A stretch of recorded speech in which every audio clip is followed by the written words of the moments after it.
धवल अपनी गाय गौरी को चारा खिलाकर घर के बाहर बैठा ही था। तभी गांव का गोपी काका जल्दी जल्दी उसके पास आए। धवल बेटा, अगर किसी बेबस की जान बचानी है तो अभी मेरे साथ चल। एक पल भी देर मत कर। क्या हुआ काका? आप इतने परेशान क्यों हैं? पास वाले कस्बे में पशु मेला लगा है। वहां एक गर्भवती गाय को कसाई खरीदने वाला है। बेचारी इतनी रो रही है कि उसे देखकर मेरा भी दिल भर आया। अगर वो सच में माँ बनने वाली है तो उसके पेट में पल रहा बछड़ा भी खतरे में होगा। कृपया एक बार जाकर उसे जरूर देखाइए। मैं अभी उसे खरीदने नहीं जा रहा हूँ, पहले उसकी हालत तो देख लूं। कभी कभी भगवान सिर्फ देखने नहीं, मदद करने के लिए भी भेजता है। मुझे आपके दिल पर पूरा भरोसा है। आप कभी किसी का दर्द देखकर मुंह नहीं फेरते। कुछ ही देर बाद धवल और गोपी काका पशु मेले में पहुंच गए। धवल की नजर इधर उधर घूम ही रही थी कि तभी उसे किसी के रोने की आवाज सुनाई दी। क्या इस मेले में कोई ऐसा इंसान नहीं है जो मेरे बच्चे पर दया कर सके? बेटी, तुम रो क्यों रही हो? आप मुझसे डर नहीं रहे? बाकी लोग तो मुझे देखकर बस कीमत पूछते हैं। दाम बाद में देखे जाते हैं, पहले दर्द देखा जाता है। बताओ, तुम्हें क्या तकलीफ है? मेरे मालिक बहुत गरीब हैं। कर्ज चुकाने के लिए मुझे बेच रहे हैं। मैं उनसे नाराज नहीं हूँ, लेकिन मुझे डर कसाई से लग रहा है। तुम्हारा नाम क्या है?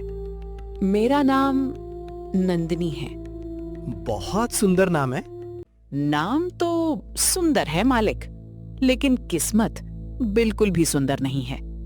ऐसा मत सोचो नंदिनी, भगवान सबका सहारा होता है। तुमने खाना खाया है नंदिनी?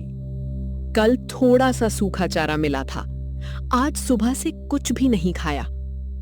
लेकिन मुझे भूख की चिंता नहीं, डर तो अपने बच्चे का है। ऐसा मत सोचो नंदिनी, भगवान सबका सहारा होता है। मैं रोज भगवान से बस एक ही प्रार्थना करती हूँ, अगर मुझे नहीं बचा सकते तो मेरे बच्चे को बचा लीजिए। धवल की आंखें नम हो गईं। वो नंदिनी के सिर पर हाथ फेर ही रहा था कि तभी पीछे से जोरदार आवाज आई। अरे किसान, बहुत बातें हो गई। अगर दया दिखानी है तो पैसे निकाल। क्या तुम इसे खरीदने वाले हो? खरीदने नहीं, ले जाने वाला हूं। अभी थोड़ी देर में इसका हिसाब खत्म हो जाएगा। मालिक, मुझे इसके साथ मत जाने दीजिए, मुझे बहुत डर लग रहा है। डरो मत, जब तक मैं यहां हूं कोई तुम्हें जबरदस्ती नहीं ले जा सकता। बड़ी बड़ी बातें करने से कुछ नहीं होता। जेब में पैसे हैं क्या, या सिर्फ दया बांटने आए हो? अगर इंसान के दिल में दया हो तो भगवान रास्ता भी बना देता है। अच्छा तो सुन ले, इस गाय की बोली 15,000 रुपए लग चुकी है। अगर उससे 1 रुपया भी ज्यादा दे दिया तो ले जाना, वरना रास्ते से हट जाना। ये सुनते ही धवल का हाथ धीरे धीरे अपनी जेब पर गया। उसके पास जितने पैसे थे वे 15,000 से बहुत कम थे। धवल एक पल के लिए चुप हो गया। उधर नंदिनी की आंखों से आंसू लगातार बह रहे थे। उसे लगने लगा शायद अब उसे कोई नहीं बचा पाएगा। धवल चुपचाप खड़ा था। उसकी जेब में पूरे 15,000 रुपए भी नहीं थे। उधर नंदिनी की आंखों से लगातार आंसू बह रहे थे। मालिक, अगर आपके पास पैसे नहीं है तो आप मेरी चिंता मत कीजिए। मैं नहीं चाहती कि मेरी वजह से आपके परिवार को कोई तकलीफ हो। नंदिनी, जो अपने दर्द से पहले दूसरे का दर्द सोचता है, भगवान उसे कभी अकेला नहीं छोड़ता। तुम हिम्मत मत हारो। अरे किसान, बातें करने से गाय नहीं मिलती। पैसे निकाल, नहीं तो मैं इसे लेकर जा रहा हूं। एक बात बताओ, इसका मालिक कौन है? बेटा, इसका मालिक मैं हूं। बाबा, आपने इतनी अच्छी गाय कसाई को बेचने का फैसला क्यों किया? क्या करूं बेटा, मेरी पत्नी कई महीनों से बीमार है। घर में खाने तक के पैसे नहीं बचे। बहुत कोशिश की, लेकिन कोई किसान इसे खरीदने नहीं आया। अब मजबूरी में इसे कसाई को बेचना पड़ रहा है। मालिक, मैं आपसे बिल्कुल नाराज नहीं हूँ। आपने हमेशा मुझे बेटी की तरह रखा। मुझे पता है आज आपकी मजबूरी आपसे ये फैसला करवा रही है। नंदिनी, मुझे माफ कर देना बेटी। अगर मेरे पास दूसरा रास्ता होता तो मैं कभी तुझे अपने से दूर नहीं करता।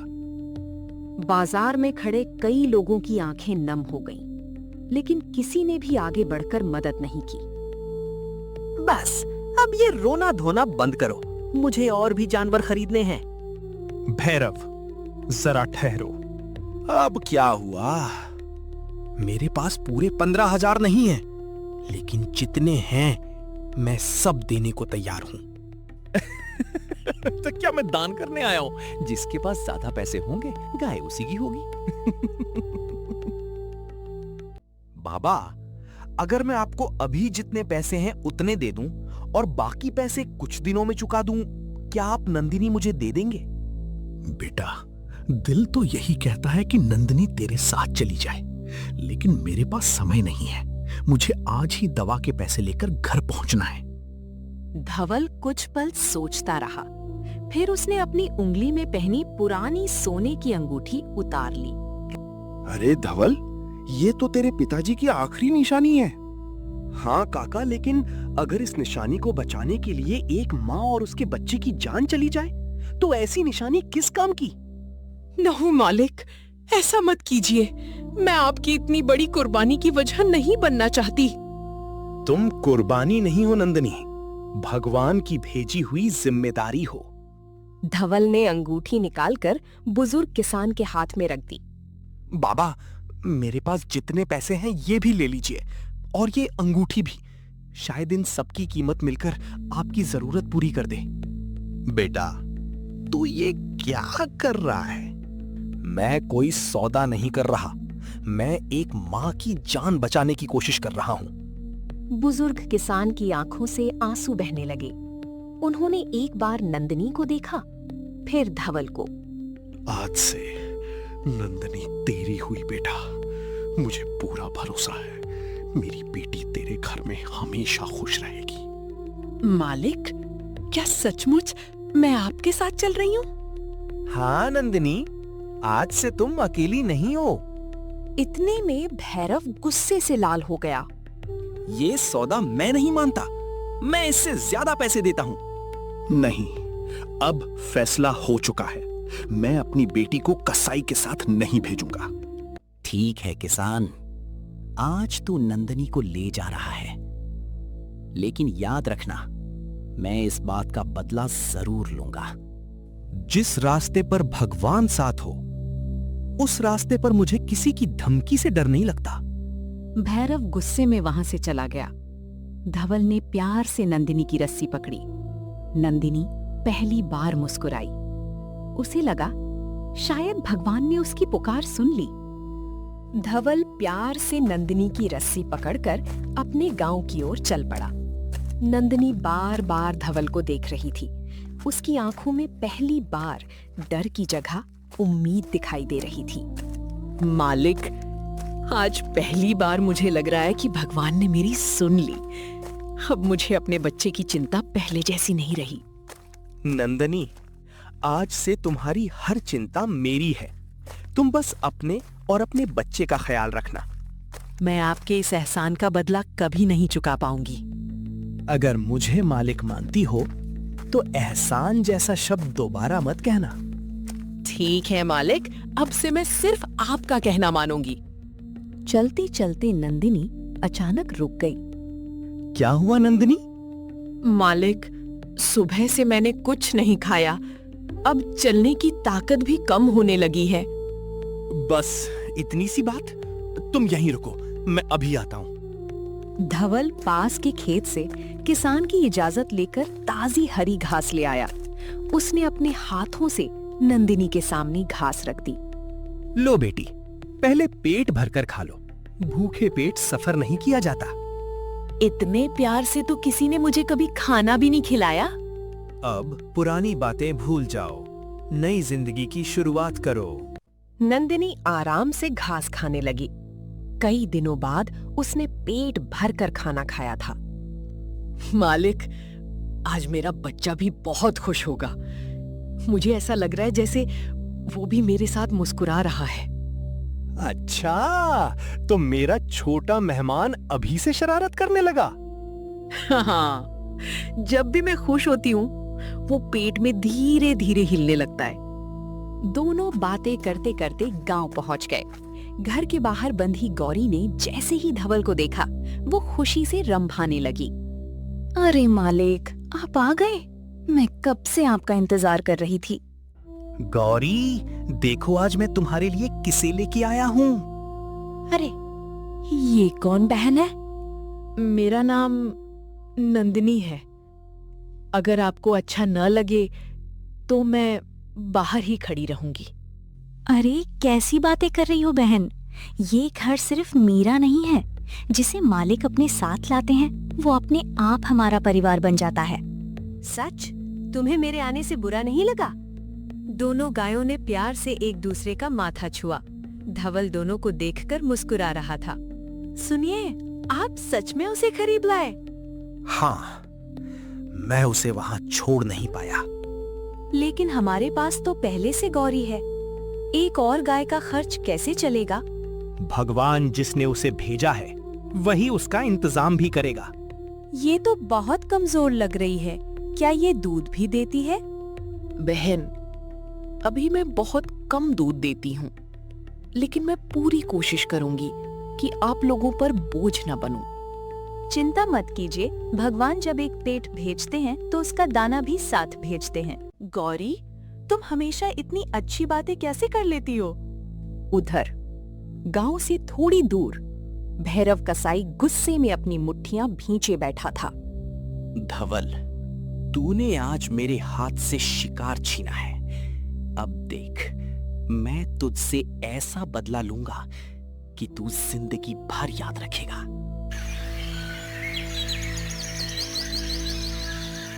नंदिनी को धवल के घर आए कुछ दिन बीत चुके थे। अब वो पहले से काफी स्वस्थ दिखने लगी थी। गौरी हर समय उसका ध्यान रखती थी। नंदिनी, अब तो तुम्हारे चेहरे पे पहले जैसी उदासी बिल्कुल नहीं दिखती। ये सब आप लोगों के प्यार की वजह से है। अब मुझे सच में लगता है कि भगवान ने मुझे नया परिवार दिया है।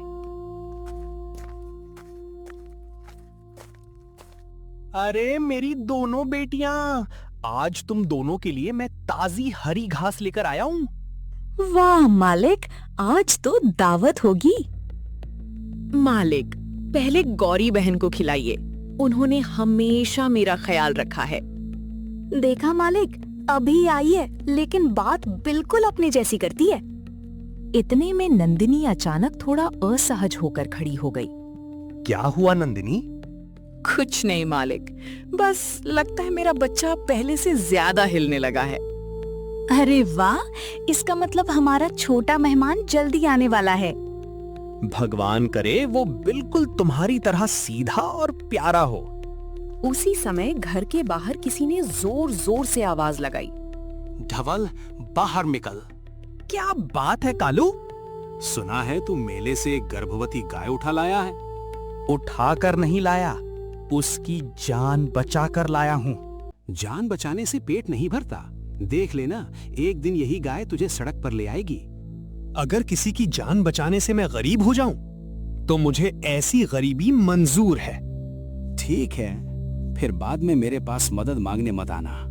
कालू वहां से चला गया, लेकिन दूर खड़ा भैरव सब कुछ सुन रहा था। अच्छा, तो यही है उस किसान की सबसे बड़ी कमजोरी, उसकी गायें।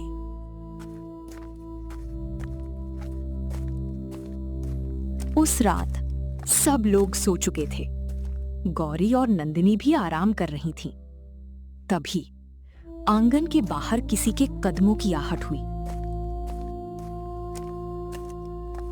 गौरी बहन, क्या आपने भी कुछ सुना?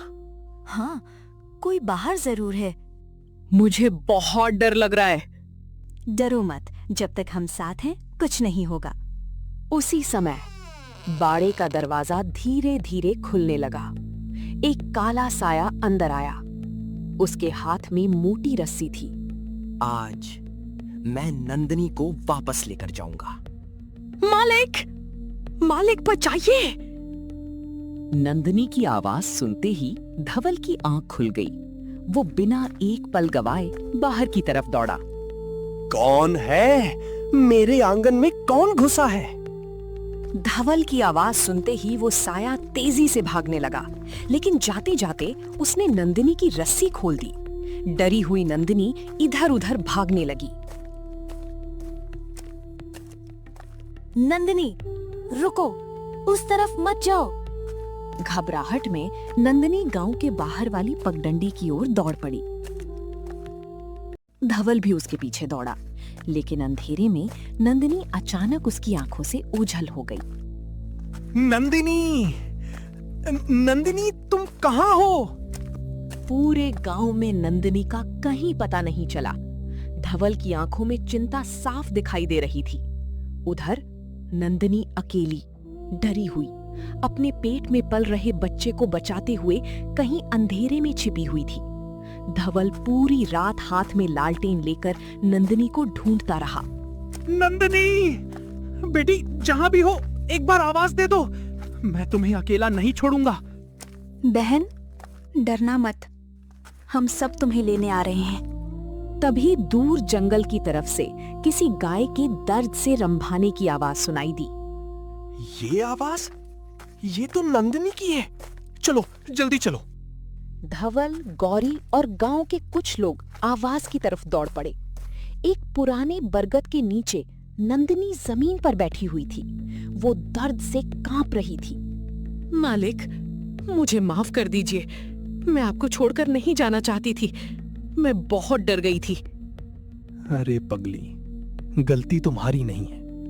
अब मैं आ गया हूं, सब ठीक हो जाएगा। बहन, तुमने तो हमारी जान ही निकाल दी थी।